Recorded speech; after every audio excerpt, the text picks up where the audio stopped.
So today we're out here on a project. As you can see behind me, we are getting ready to start this job. Pretty good sized project. We will be doing a bunch of different components on this yard.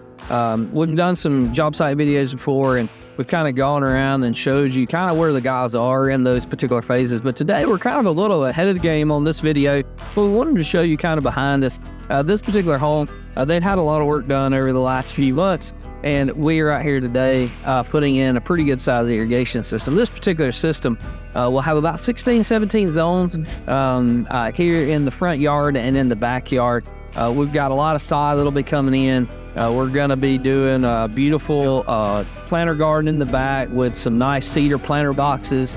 Those things will be there for a long time. We don't have to worry about chemicals, fresh treated lumber and all that kind of stuff. So got something going in the back. We're going to do, as you can see across the front of the house, we don't have any landscape. They've got crushed concrete in the front yard, and so we're going to be taking all that crushed concrete out, and we'll be putting in a new landscape across there and getting that deck dolled up for them. We're going to do some low voltage lights here, so we'll have some lights on the front of the house, and the backyard is going to be pretty awesome.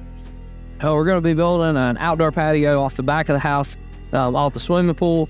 We're just going to do a brushed concrete finish on it, and then in the center of it we're going to build a fire pit. That'll be a nice stone fire pit with a nice seating wall around it, so you'll be able to sit right there and roast your marshmallows right off of the fire pit in that.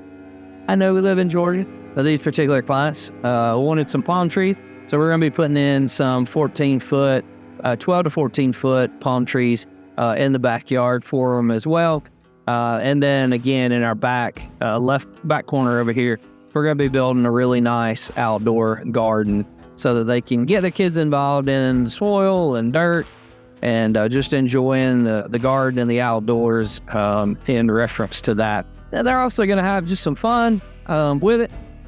So this project particularly will become very functional, and it will become a very nice landscape over the next few weeks. And so hopefully we will be able to get you some really nice video of the finished product here in a few weeks. So stay tuned.